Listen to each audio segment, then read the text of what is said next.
Hi guys, welcome back to my channel. I am Nana and I am a CA finalist, and in this video I am going to share you must do things in tax. I know सितंबर वालों के exam काफ़ी पास हैं, so सब कुछ तो prepare कर ही चुके होगे, पर एक बार ये वीडियो स्पीड में देख लो। मैं without wasting any time I will let you know कि क्या क्या चीज़ें बहुत ज़्यादा इंपॉर्टेंट है और छोड़ करके मत जाना इन चीज़ों को। तो देख सकते हो, और अगर कुछ भी, मैं वैसे मान के चल रही हूँ कि आप लोगों ने सब कुछ कवर कर लिया and all the best for your exam.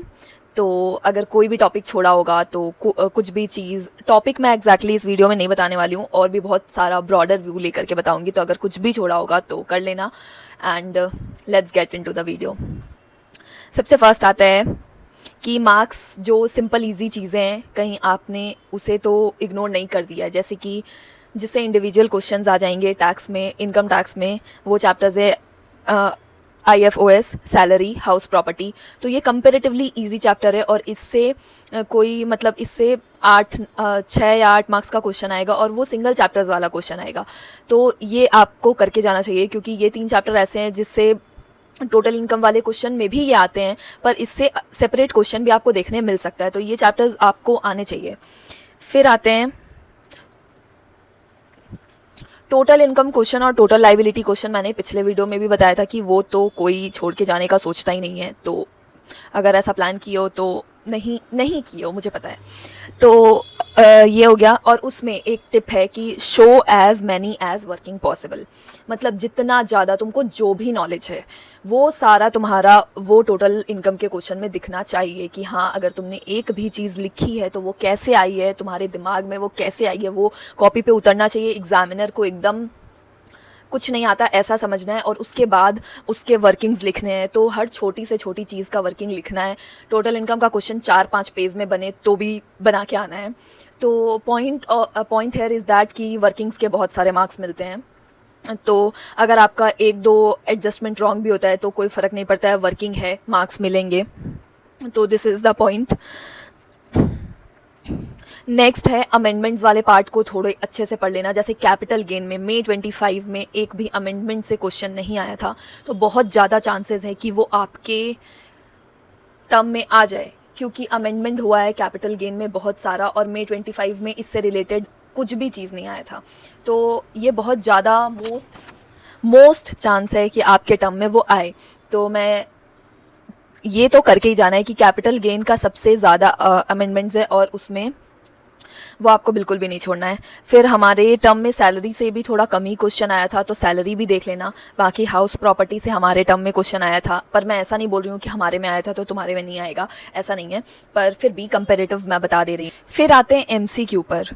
तो देखो, टैक्स का MCQ के लिए मैं बोलूँगी कि जितना लास्ट में उठा सको उतना बेटर है। वैसे जैसे अगर आप लोगों ने स्ट्रैटेजी वीडियोस ये सब टीचर्स की देखी होगी तो वो लोग बोलते हैं कि जनरली MCQ को फर्स्ट में नहीं उठाना चाहिए, क्योंकि अगर उनमें क्वेश्चंस अगर डिफ़िकल्ट हुए तो आपका पूरा पेपर खराब जाने वाला है। तो अगर ऐसी ये बेटर स्ट्रैटेजी है कि अगर आप इनकम टैक्स पहले कर लो या GST पहले कर लो और उसके बाद आप MCQ बीच में उठाओ, फिर जा करके आप GST या इनकम टैक्स वाला पूरा एक पार्ट करो। तो this is the best strategy. पर आप ऐसा भी कर सकते हो, क्योंकि टैक्स का पेपर, मुझे ऐसा लगता है कि टैक्स का पेपर का MCQ अगर डिफ़िकल्ट आया, जैसे मेरे टर्म में ऐसा हुआ था कि मुझे जो मेन वाला थ्योरी वाला जो पार्ट था वो मुझे इजी लगा, मतलब मीडियम लगा। मुझे ऐसा लगा कि मुझे चीज़ें आती है, तो मैं फटाफट ये वाला पार्ट करते गई और मेरा दिमाग बोल रहा था कि टैक्स वाला पार्ट में भी डिफ़िकल्ट हो सकता है। तो मैंने क्या किया, मैंने पहले इनकम टैक्स सारा सॉल्व कर लिया, फिर मैंने GST सारा सॉल्व किया, फिर मैं गई MCQ पर। तो मेरा पहले ये प्लान था कि मैं इनकम टैक्स करके मैं MCQ पर जाऊँगी और फिर मैं GST पर आऊँगी, पर मैंने ऐसा नहीं किया, क्योंकि मुझे लगा कि मैं GST में मुझे जितना आता है मैं वो कर लेती हूँ, फिर मैं MCQ पर जाऊँगी। क्योंकि अगर आप MCQ अगर थोड़ा सा डिफ़िकल्ट साइड पर आ गया तो वो बहुत ज़्यादा टाइम टेकिंग हो जाएगा और आपको पता भी नहीं चलेगा कि कब आपने MCQ या आप करते रह गए और आपको एक पूरा पार्ट जो कि GST या इनकम टैक्स आप छोड़ करके उधर गए हो तो वो पूरा का पूरा बच जाएगा।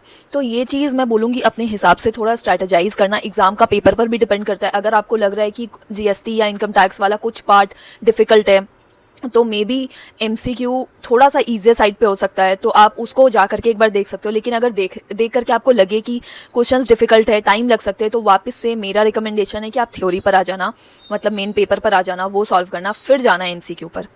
और एमसीक्यू के लिए मैं ये बोलूँगी कि बी काम,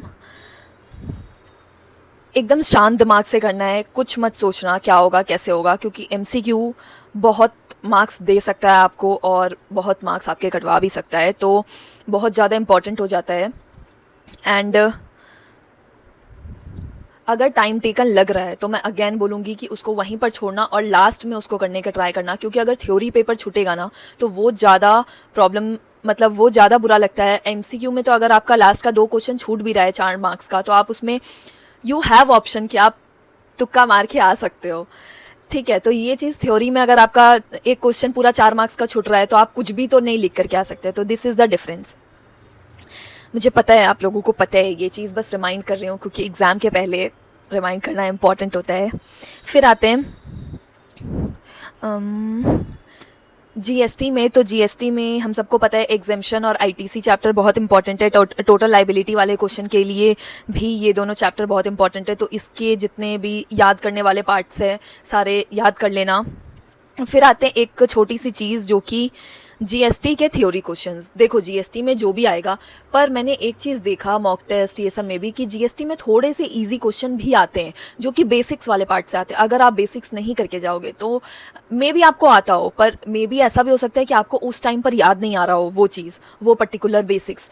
तो मैं एक बार बोलूँगी कि एग्ज़ाम के अभी जैसे 1 वीक बचे हैं तो आप लास्ट में एक बार गो थ्रू कर लो जीएसटी के बेसिक्स को। और एक चीज़ बोलूँगी कि जीएसटी के जो थ्योरी क्वेश्चंस होते हैं, जैसे कि ई वे बिल अगर आप चैप्टर उठाओ तो ई वे बिल से ना ऐसे वो थोड़ा नॉर्मल मतलब बड़ा सा चैप्टर है, पर अगर आप क्वेश्चन देखोगे ना तो क्वेश्चन या तो ई वे बिल को डिफाइन करो या तो फिर उसका थोड़ा सा एलिजिबिलिटी टाइप की चीज़ें आती है, तो बहुत ही जो स्टार्टिंग का पार्ट रहता है ना वो अच्छे से करके जाना लास्ट के चैप्टर्स जीएसटी के। तो ये मेरा सजेशन है। और जैसे मैंने रियलाइज़ किया कि जीएसटी में अगर कोई थ्योरी वाला क्वेश्चन अगर छोड़ के जाता है तो वो लगभग 10 मार्क्स उसके जाएंगे, क्योंकि आते हैं थ्योरी क्वेश्चन, देखो आते हैं जो इजी भी होते हैं, आपको या तो आते होंगे या तो फिर अगर आपका माइंड, अगर आपको उस समय अगर रिकॉल नहीं हुआ तो वो चीज़ प्रॉब्लम है। तो एक बार मैं बोलूँगी बेसिक्स और थ्योरी वाले क्वेश्चन थोड़े से देख के जाना। तो this is it for tax and I hope आप सबके एग्जाम अच्छे जाएं and thank you for watching this video. Bye bye.